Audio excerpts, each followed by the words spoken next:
Righto, we're just having a look at one of my all-time favourite radios. One of the reasons, because I'm getting older and I need big numbers like that I don't have to actually have my glasses on, and a nice big S meter.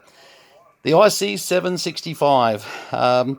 Now, I had the covers off it before, and I probably should have done a bit of a video showing you exactly why the IC765 is so good. I've got some snapshots of the filters that are in these things. It is just fully loaded. The 765 was just something that came to you with this incredible assortment of filters and abilities to do things that really was around the time it was groundbreaking. But this is a big radio. This is the base station that you always wanted.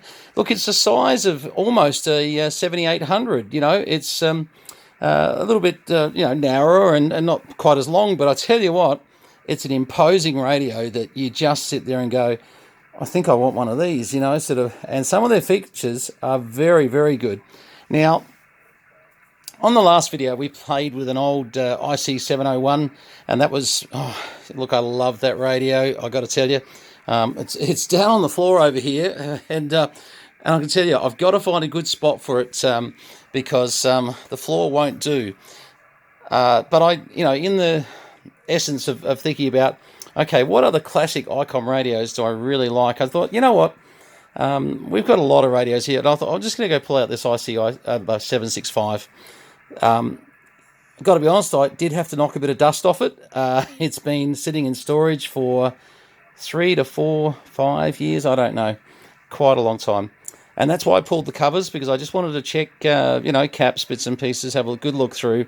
And, even things like power supply voltage, just check that there was nothing that was going to, hold us up. Look at this.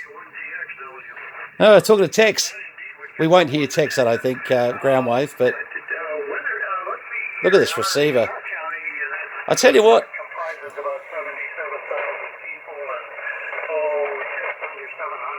I would say the meter on the IC701, probably a little generous, but not too far out compared to, this is the same frequency we did on the IC701 Icom. So if you haven't seen that video, go and have a look at something from 1978, which just rocks. It is really, really good. Okay, so we're just having a bit of a quick look on 40 meters here. I've actually had a bit of a play on all bands and checking just what it does, etc., etc. But, I mean, what was the big thing about the IC765? Well, you had it all. I mean, have a look over here. Auto-tuner, compression, metering was just second to none. Now, I'm running slow AGC there. I'll run that a bit faster and just sort of see where that goes. Your noise blanker was a real noise blanker. Icom probably haven't made as good a noise blanker as what this was. This was really good. They've always been trying to improve on the Pro 2s and Pro 3s. I always thought their noise blankers were, look, on the 7850 that I own, yes, it's a good noise blanker, but bloody hell, for 15 grand, it'd probably want to be. But this was low entry level sort of stuff on the 765. All your normal controls, mic gains, power, etc. There was just a lot of CW sort of integration. You had your squelch for your FM usage, because this came with FM as well. And as you can see over in FM, and what else? These radios were reasonably stable too for their age. They weren't too bad at all. A lot of your filtering was done over here, and you had a very, very good notch filter. You've got an IF shift that works beautiful. CW fans love the 765. They just really are. We've gone from what we looked at earlier, from rotary controls to keypad entry, and there's a lot of just nice little things that, and we got memory channels, which is kind of nice to see. 16? No, actually wrong. How many memory channels? Oh, gee, I was way off, wasn't I? This is 99, I think you'll find. There you go. Plus program and upper limits, etc. So, yeah, that's... now, I suppose I haven't even looked to see what's in the memory. This is not looking like there's much in the memory. No, 7167, someone's put in there once before. No. So no one's really put any memories in there, but we can go back to VFO, and that's just great. And sorry, it's a write of memory. Let's say we want to overwrite. Well, let's change the memory to memory channel 2. I think it was hold for 2 seconds. If we go back to memory, there we go. So now we've got 7167, then in memory 7136. So yeah, look, very easy. 99 memories, boy. You know, when you consider the age of this radio, that was good. I mean, I was going to say it had 16 memories, so I was way out. Look, the 761 is obviously another prize radio. There was a couple of differences in how they did their filtering. They missed the 9 meg IF when they went and did the IC765. Some people hate that idea. Some people love it. I think you just should own both. That's the answer to the problem. And then, sort of problem solved. But anyway, power output wise, these things will do their 100 watts quite easily, but I haven't checked it. So let's have a look. I get really nervous when I'm doing these videos because I actually, as a bit of a challenge to myself, I don't hit the transmit until I'm doing it with you. So you and I are both having a look at what this radio does after 4 or 5 years of being in storage. Now, if this doesn't transmit, well, you're going to see it with me. Let's have a look. So we're in, I'll just put it on FM for a moment. 107.7 watts. That's a very, very healthy radio. I tell you what, we'll probably find on 10 metres that it won't be quite as much, but we shall find out. Oh, hang on, we won't do it if we do it that way. Let's just chuck it on FM just for carrier. Everybody that knows me knows. Oh, you can see what we were checking before on that frequency too. Anyway. Oh, $111. Dollars. Wish it was $111. 111 watts. Geez, I'll tell you what, that's actually very healthy. Let's go down to 3.5 megs. Just have a little look there. Oh, well, I'll just put on FM again. 106 watts. You know what? Look, I don't know what you've found. Most radios I've found generally do a little more on the lower bands than they do on the upper bands as they get older. Generally, when they first come out, they are what they are, and they generally, good on all bands. But as they age, if you're going to see some deterioration, it's normally on the 10 meter band. You'll start to go, look, that TS120 is only doing 89 watts versus 100 watts when it was new. Now nobody cares. It's it's still fine as long as it's working. You just keep using it. But it is a factor of components changing and things starting to be a little bit more painful. We want to know what the receiver does. Not on 27.1 though. Let's see if I can actually. Let's put it on 7136 where we were there, and let's just dial in now just to show you how easy these monitors. I mean, they're old school, very old school, but very easy. So we're going to put in there. I'll just go over again. Overwrite 136. So now we have the frequency in. All we're going to do, hit generate. The screen changes and says, all right, let's put 1.59 microvolts through to it. And as we can see, 1.59 microvolts. Beautiful. 0.5, I'd call that noise free, but I would say 0.1, we'll have to turn the squelch. Oh, sorry, we'll hear it here better. My apologies. I just realised what I was doing. So let's try that again. A slight error there, just the way I was doing that reading. So at 0.159, we're hearing it there. I don't think we'll hear it at 0.05.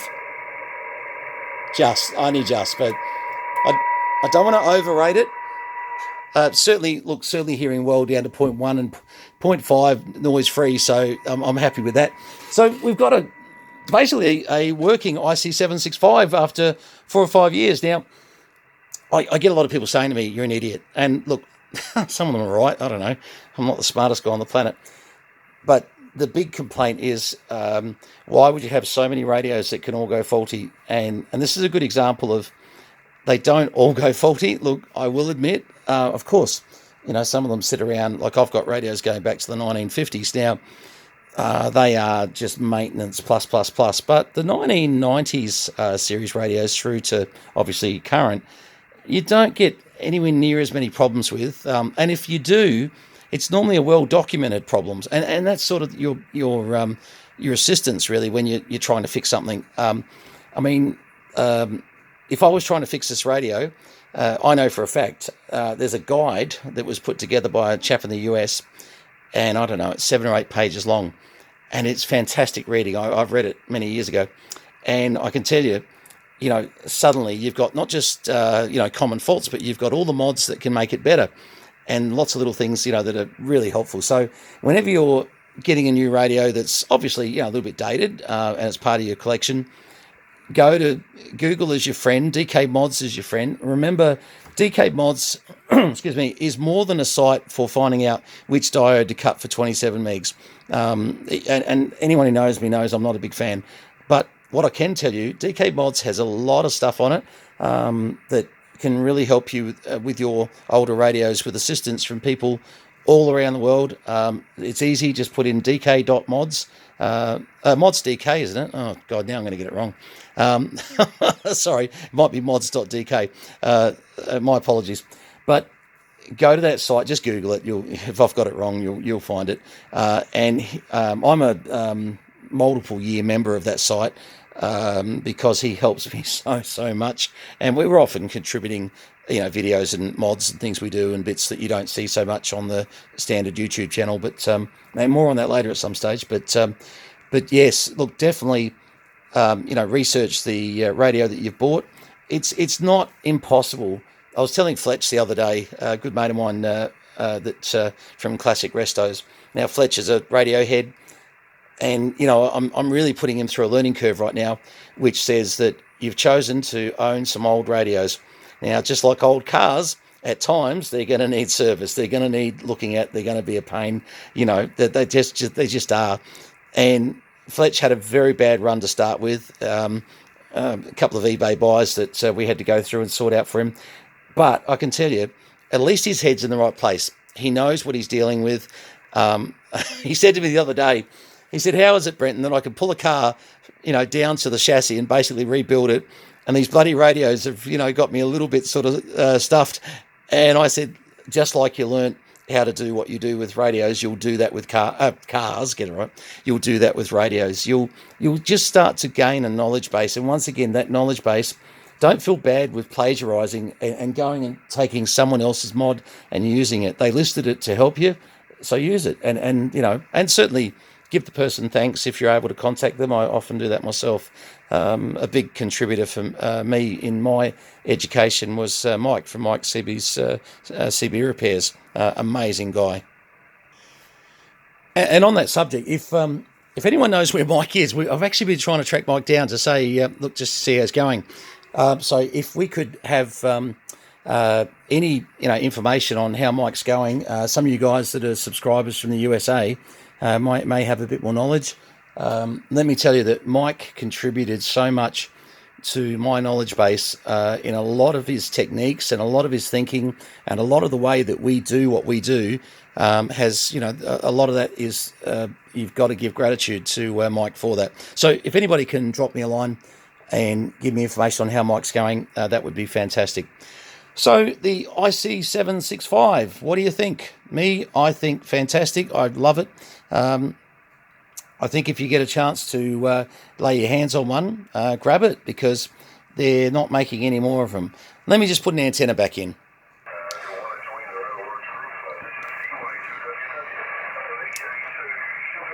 Okay, I thought I'd just come in on the net on 7156 that I tend to go and say hello to the guys. Good net if you ever get a chance with the guys from the USA. So certainly pop your head in and say howdy. They're always inviting, and honestly, look, there's a few guys on the from the US side that are pretty much regulars, 7136, 7156, etc. They're all great guys to talk to, so, take the opportunity. And I worked the guys on this frequency the other day on my KX3 with 9 watts of power with a piece of wire. Now, why did I do that? Well, just to see if it could be done. Now, of course, after that, I came back to them with an Icom IC765 with an Icom 2000 with a pretty healthy 400 watts, and threw a Yagi up at a 40-meter Yagi up at 85 feet.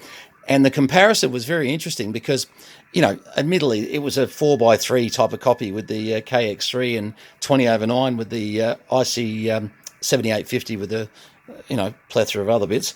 But which was the more fun? I think it was actually working them at 9 watts. I made them work a bit hard to hear me, I'm sure. All right, 73s to you. My missus tells me tea's ready. So I'll load this up, and hopefully you guys enjoy having a look at the IC765. I'm going to be bringing out a few older radios. As you know, we've got hundreds, and I want to bring them out and show you a little bit about them as we move along, and hopefully you enjoy just having a look at a bit of history and see some of the stuff working, and hopefully, we're working on the display of trying to make it so that one day when we're COVID-19 free, there's a spot to come and visit and come and say hello and maybe operate some of these radios yourself for a bit of fun. 73s from VK3 Charlie Mike. Thanks for having a look at the video. Please hit subscribe. I've got the YouTube guys on at me, and look, it's all good. But yeah, please hit subscribe. It helps us so much. Thanks very much. Cheers.